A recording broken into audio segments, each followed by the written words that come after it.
días con todos. El Señor me los bendiga.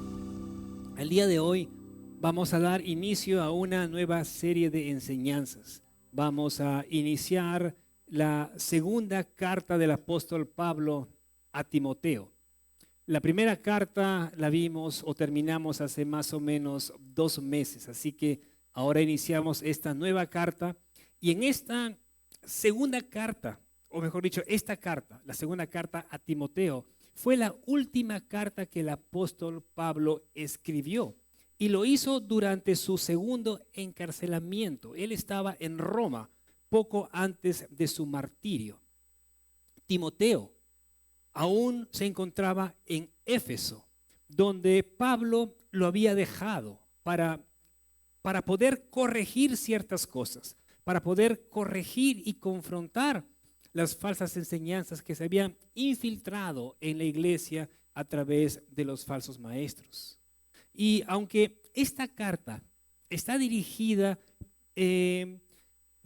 personalmente a Timoteo, el mensaje, las palabras, también es para toda la iglesia. Y esto lo podemos ver de una manera más clara en el último versículo de esta carta, en el capítulo 4, versículo 22, donde Pablo concluye diciendo: la gracia sea con ustedes. Si solamente hubiese sido dirigido a Timoteo, hubiese dicho: la gracia sea contigo, Timoteo. Pero vemos que él se despide diciendo: la gracia sea con ustedes, en plural. Al igual que en su primera carta, en esta segunda carta a Timoteo, Pablo también expresa una profunda preocupación por la sana doctrina y por la urgente necesidad de guardar la verdad del Evangelio ante la propagación de las falsas doctrinas. El tema de hoy lo he titulado Exhortación a la fidelidad. Así se llama el tema de hoy, exhortación a la fidelidad. Así que por favor vayamos a 2 de Timoteo, capítulo 1. Leamos los versículos del 1 al 12. 2 de Timoteo, capítulo 1, versículos del 1 al 12. Pablo, apóstol de Cristo Jesús, por la voluntad de Dios, según la promesa de vida que hay en Cristo Jesús, a Timoteo, hijo amado, gracia, misericordia y paz de parte de Dios Padre y de Cristo Jesús nuestro Señor. Doy gracias a Dios, a quien sirvo con limpia conciencia, como lo hicieron mis antepasados, de que sin cesar, noche y día, me acuerdo de ti en mis oraciones, deseando verte al acordarme de tus lágrimas para llenarme de alegría.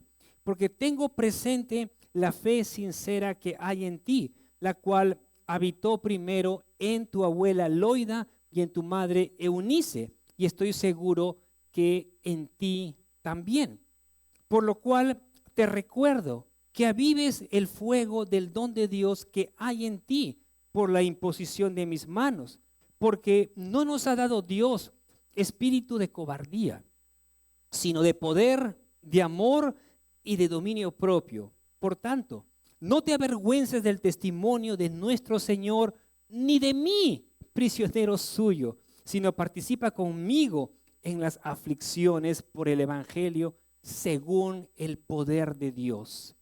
Él nos ha salvado y nos ha llamado con un llamamiento santo, no según nuestras obras, sino según su propósito y según la gracia que nos fue dada en Cristo Jesús desde la eternidad, y que ahora ha sido manifestada por la aparición de nuestro Salvador Cristo Jesús, quien puso fin a la muerte y sacó a la luz la vida y la inmortalidad por medio del Evangelio.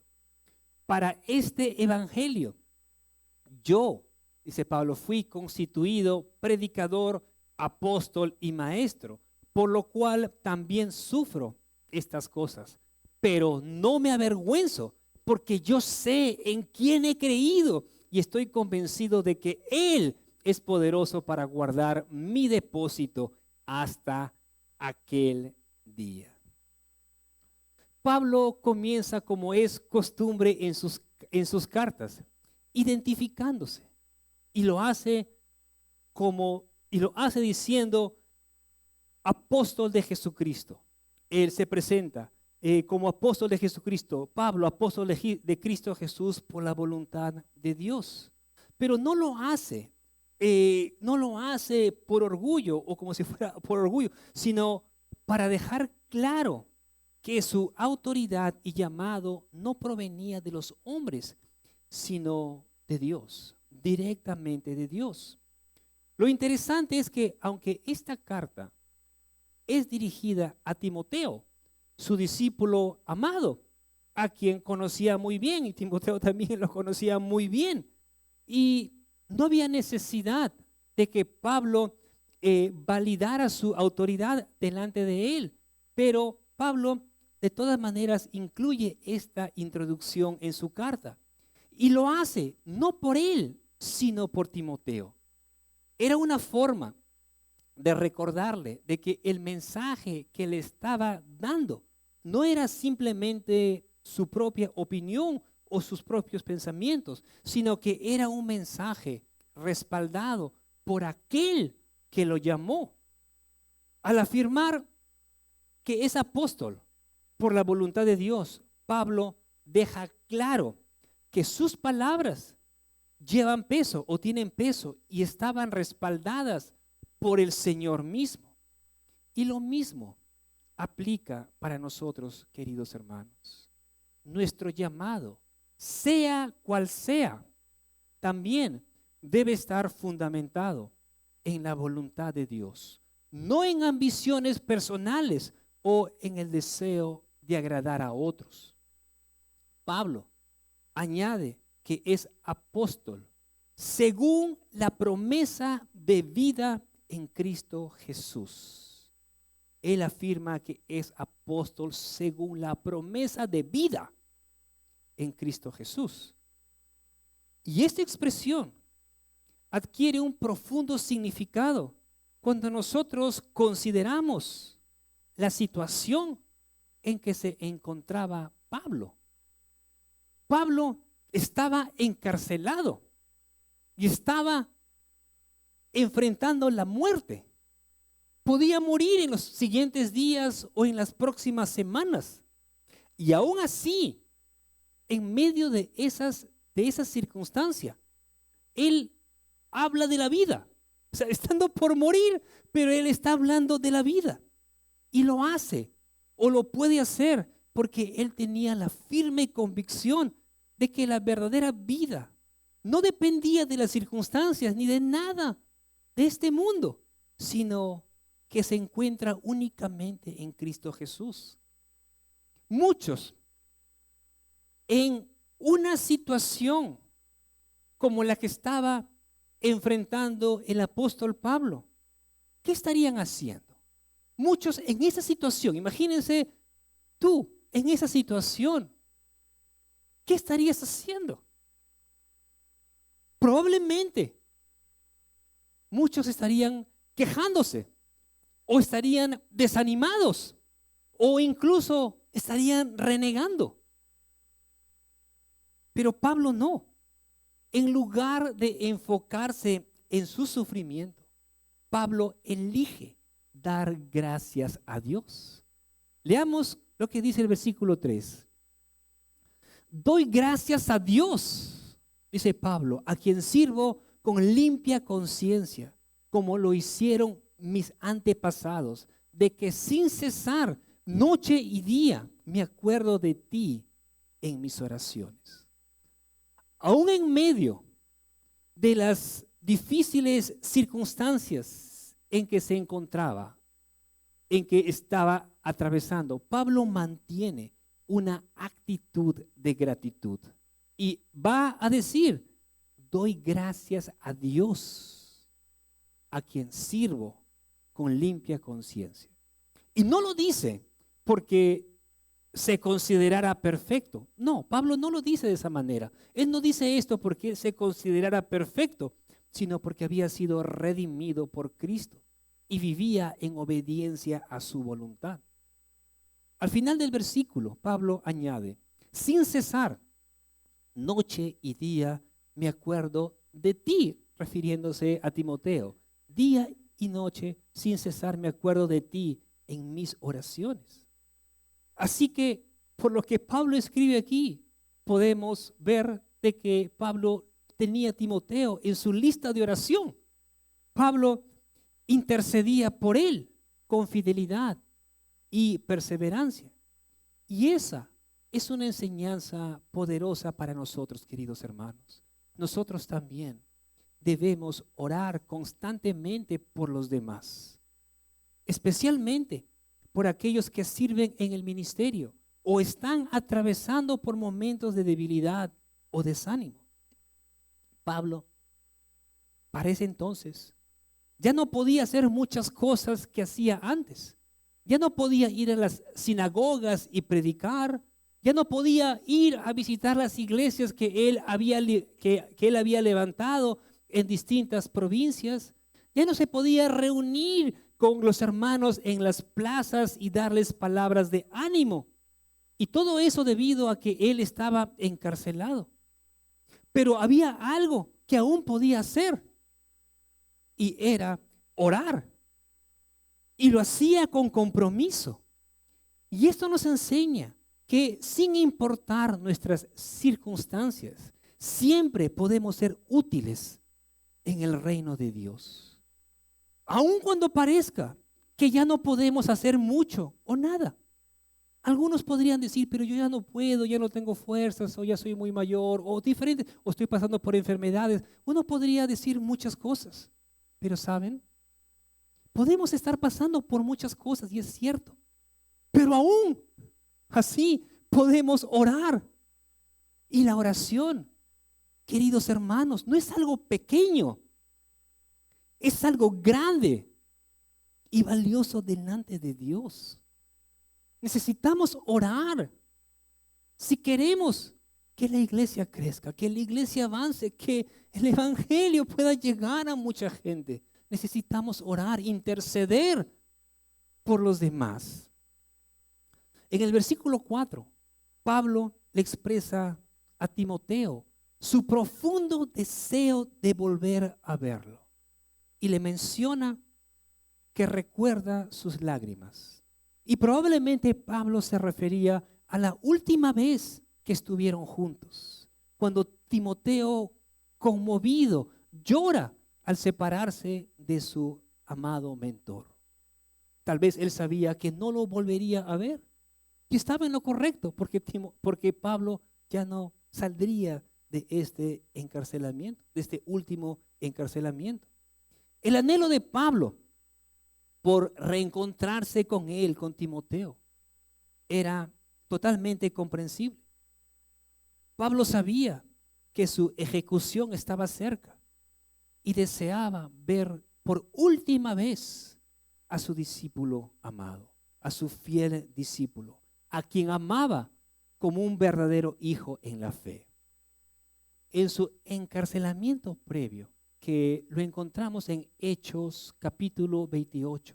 También leemos que Pablo estaba preso, pero en esa ocasión Pablo estaba en una casa, es más, en una casa alquilada, y solamente había un soldado de que lo custodiaba, y él podía recibir visitas, venían gente a verlo, y Pablo podía compartir con ellos, pero en este encarcelamiento, en este último encarcelamiento, su situación era completamente distinta. Pablo estaba encadenado y estaba posiblemente en un hueco, en un hoyo y solo. Es más, mientras avancemos en esta carta, vamos a ver que Pablo va a decir que todos lo habían abandonado, que todos lo habían dejado. Así que su situación ahora, en este momento en el que él está escribiendo esta segunda carta, era completamente distinta a su otro encarcelamiento que vemos en Hechos 28. Ahora sí, leamos el versículo 5. Le va a decir a Timoteo, porque tengo presente la fe sincera que hay en ti, la cual habitó primero en tu abuela Loida y en tu madre Eunice, y estoy seguro que en ti también. En estas palabras, Pablo reconoce y valora la fe sincera, la fe genuina que veía en Timoteo.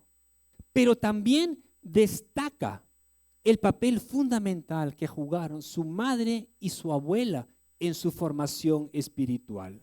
Loida y Eunice, ambas mujeres judías piadosas, fueron instrumentos clave en sembrar la semilla de la palabra de Dios en el corazón de Timoteo desde su niñez.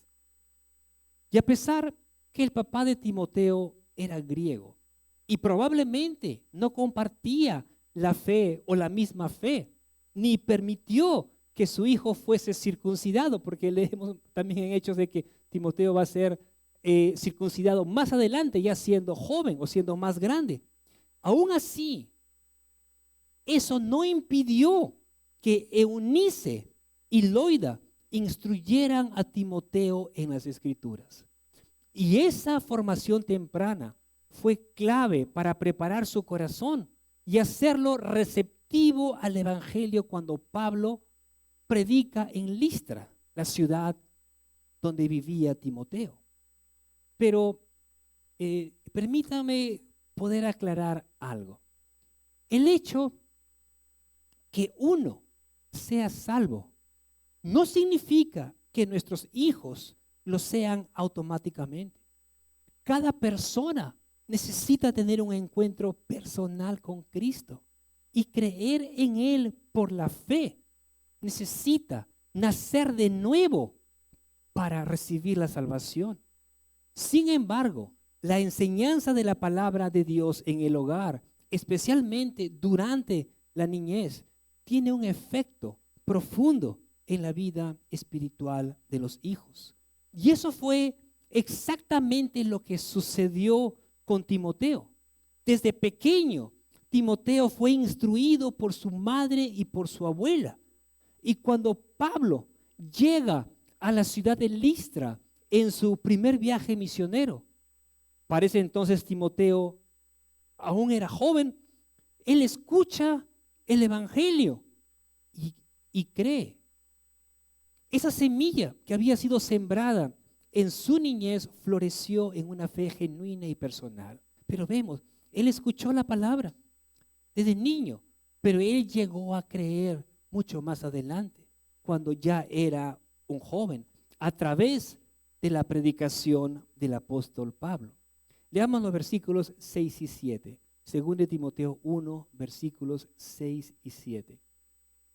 Por lo cual te recuerdo, le dice Pablo a Timoteo, por lo cual te recuerdo que avives el fuego del don de Dios que hay en ti por la imposición de mis manos, porque no nos ha dado Dios espíritu de cobardía, sino de poder, de amor y de dominio propio. Pablo le recuerda a Timoteo que ha recibido un don espiritual de parte de Dios, probablemente relacionado con su llamado al ministerio pastoral o evangelístico, y lo va a exhortar a que no lo descuide. La expresión avivar el fuego transmite la idea de volver a encender o reavivar una llama que corre el riesgo de apagarse. Dios le ha dado dones a todos los creyentes, todos los que hemos creído en Cristo, tenemos dones que el Señor nos ha dado. Esos dones son distintos para cada uno. No todos tenemos los mismos, ni en la misma medida, pero todos hemos recibido dones con los que podemos servir. Y esos dones deben mantenerse encendidos. Y Pablo usa el fuego como símbolo de la pasión, del llamado y del poder que Dios nos da por medio de su Espíritu. Y ese fuego debe mantenerse vivo y activo. ¿Y cómo se aviva?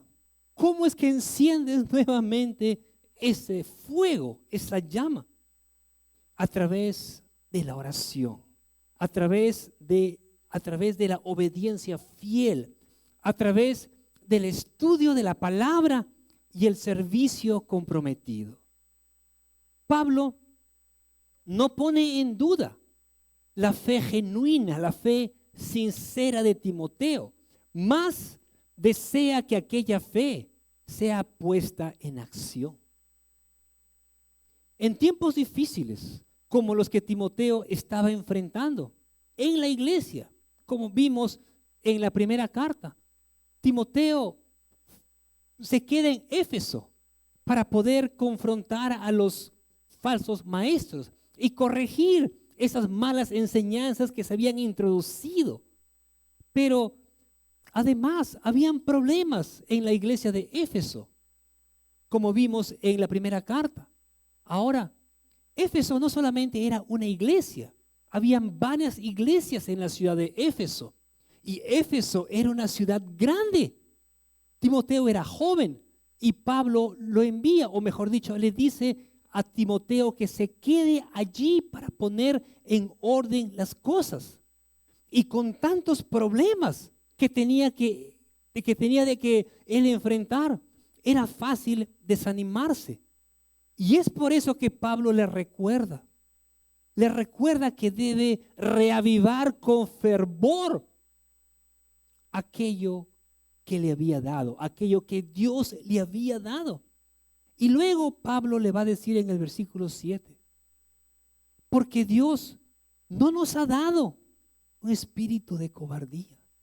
Y se lo dice porque seguramente, humanamente tenía cierto temor Timoteo, y por eso Pablo le va a decir, Dios no nos ha dado un espíritu de cobardía. En otras palabras, Dios no lo había llamado para vivir con temor. Y a nosotros tampoco, queridos hermanos. Dios tampoco nos ha llamado a nosotros para vivir con temor. El miedo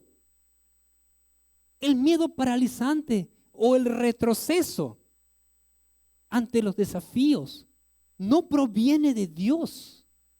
Dios no nos ha dado un espíritu de cobardía, sino un espíritu de poder, amor y dominio propio.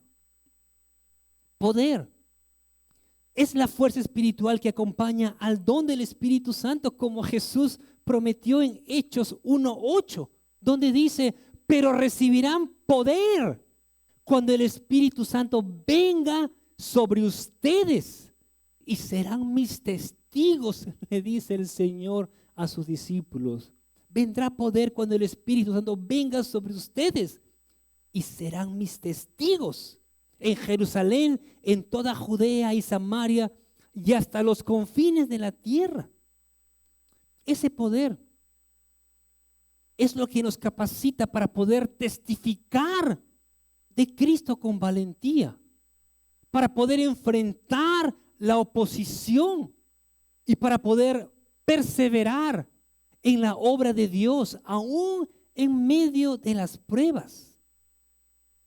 Amor es la capacidad que Dios nos da para poder actuar con compasión, con paciencia y gracia, incluso cuando enfrentamos rechazo, traición o persecución. Es el amor que nos mueve a servir, a perdonar y a poner a los demás por encima de nosotros mismos. Dominio propio se refiere al autocontrol, la templanza y la claridad mental que provienen del Espíritu Santo. Es la capacidad de mantenernos firmes, sobrios y centrados, especialmente en tiempos difíciles, sin dejarnos arrastrar por el miedo, la confusión o las emociones descontroladas. Eso es tener dominio propio. Leamos el versículo 8, 2 Timoteo 1:8.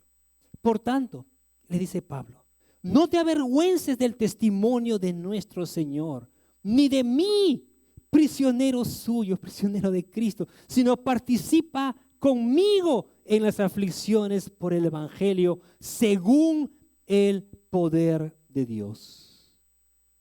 Después de recordarle o decirle a Timoteo que Dios no nos ha dado un espíritu de cobardía, un espíritu de temor, ahora Pablo anima a Timoteo a que no se avergüence del Evangelio de Cristo, ni que tampoco se avergüence de identificarse como cristiano, aunque eso conlleve al rechazo, la burla o incluso la persecución.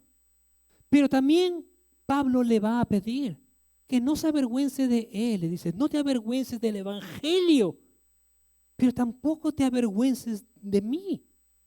Le dice, a pesar de que estoy preso.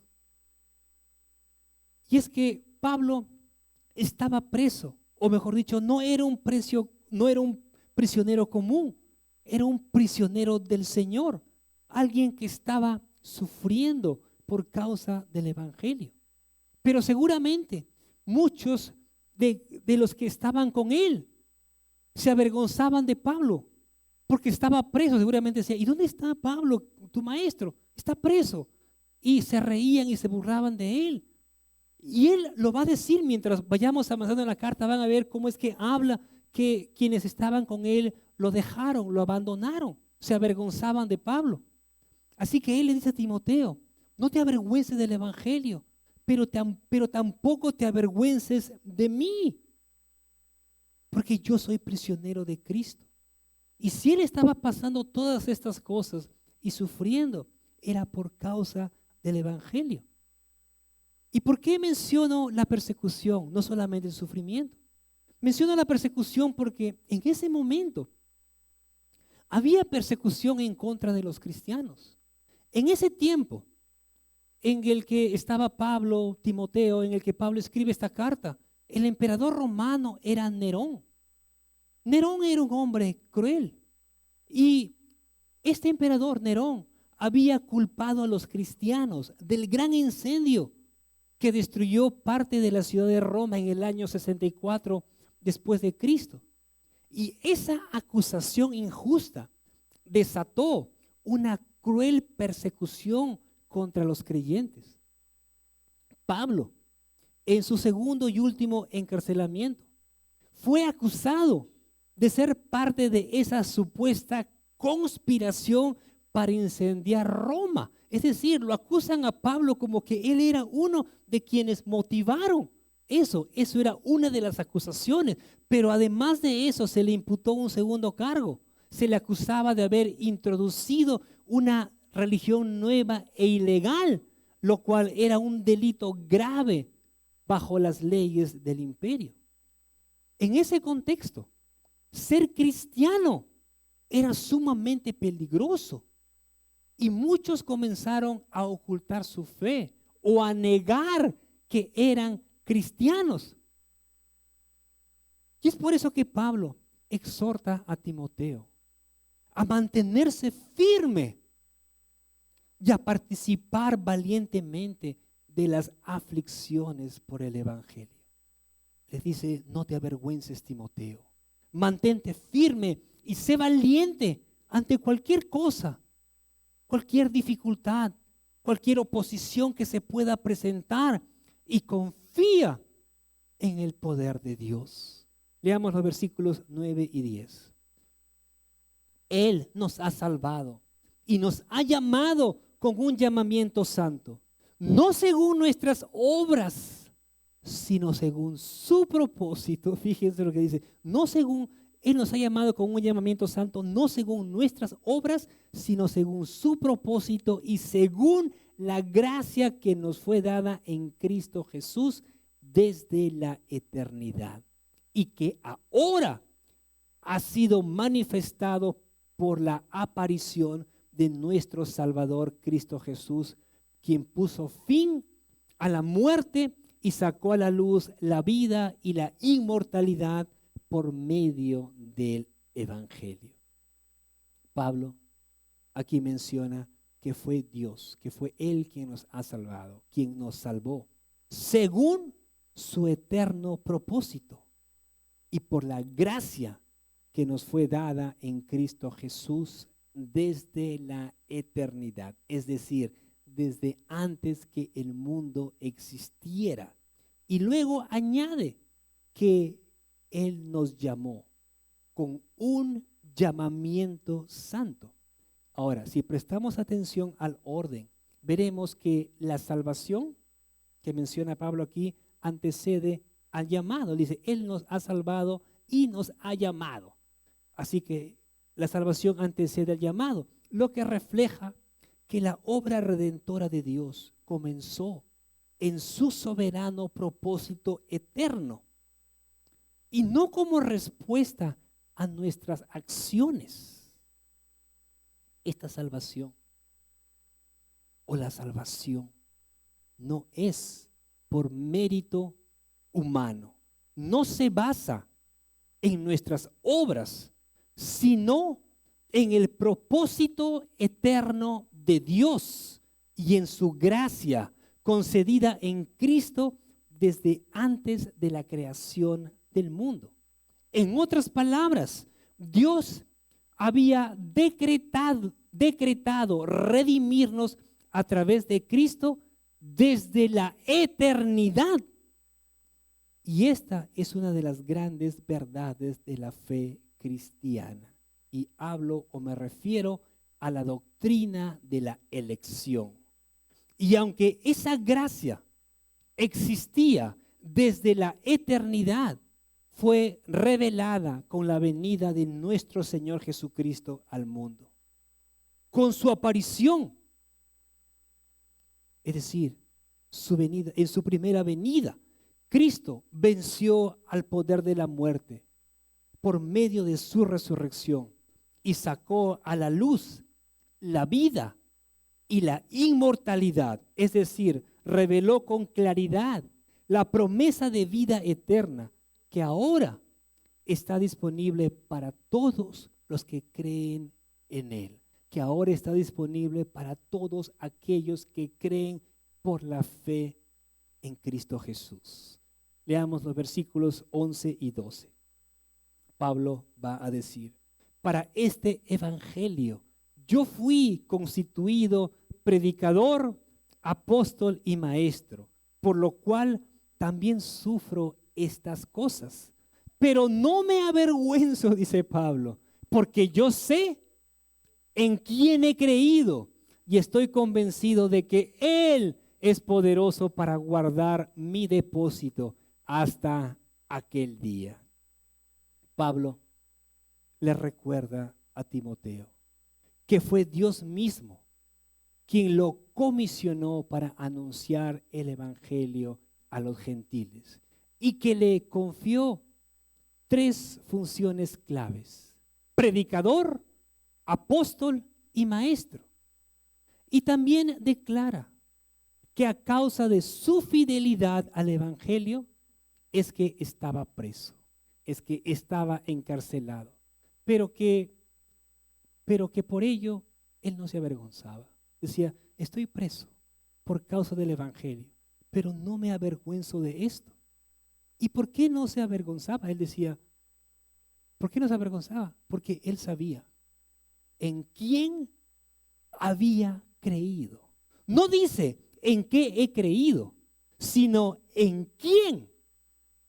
No dice en qué he creído, sino en quién he creído, resaltando que su fe no estaba puesta simplemente en un mensaje o en una doctrina, sino en una persona viva, en Jesucristo. Esa convicción personal era lo que lo sostenía a Pablo en medio del sufrimiento y lo llenaba de confianza, incluso frente a la muerte, que podría llegar en unos días o en unas semanas. Y luego Pablo añade, y estoy convencido de que Él es poderoso para guardar mi depósito hasta aquel día. Y la expresión guardar mi depósito es una referencia al Evangelio, a las buenas nuevas de salvación, al mensaje sagrado que Dios le confió a Pablo y que ahora también lo tenemos nosotros y que debemos de transmitirlo. Y a medida que su vida, que la vida de Pablo se acercaba al final, Pablo expresa su total confianza en que Dios guardará su palabra, que Dios guardará su palabra de toda pérdida, corrupción o distorsión. Pero ese depósito no solo debería ser preservado, sino que también proclamado y transmitido fielmente. Y es por eso que Pablo exhorta más adelante a Timoteo con estas palabras. En el versículo 14 le va a decir: guarda el tesoro, es decir, el depósito que se te ha sido encomendado, Timoteo. Eso lo veremos en el próximo tema. Finalmente, la expresión hasta aquel día apunta al día del juicio o al retorno glorioso de Cristo, cuando toda obra será revelada y recompensada. Para terminar, hermanos, no debemos avergonzarnos del Evangelio ni del llamado que Dios nos ha hecho. No permitas de que el miedo, el cansancio o la opinión de otros te detengan o te hagan retroceder. Dios, como hemos leído, no nos ha dado un espíritu de cobardía, sino un espíritu de poder, amor y dominio propio. Y ese poder viene del Espíritu Santo que mora en nosotros. Cristo venció la muerte y con su resurrección nos trajo vida e inmortalidad. Y ahora nos ha confiado este glorioso mensaje para poder proclamarlo al mundo, aun si eso implica oposición o sufrimiento. Como hemos visto en este pasaje, la confianza de Pablo no estaba o no se basaba en sus circunstancias ni en su propia fuerza, sino en el poder de Dios. En ese poder, en el poder de Dios que podía guardar todo lo que se le había confiado. Y esa misma confianza es la que debe sostenernos a nosotros el día de hoy, queridos hermanos. Esa misma confianza que tenía Pablo es la que debe sostenernos también a nosotros el día de hoy. Aunque vengan dificultades, aunque sintamos temor o debilidad, podemos decir con la misma confianza de Pablo: yo sé en quién he confiado y estoy seguro de que Él es fiel para guardar mi vida, mi llamado y mi esperanza eterna hasta aquel día, hasta que el Señor regrese nuevamente. Amén. Pongámonos de pie, vamos a orar.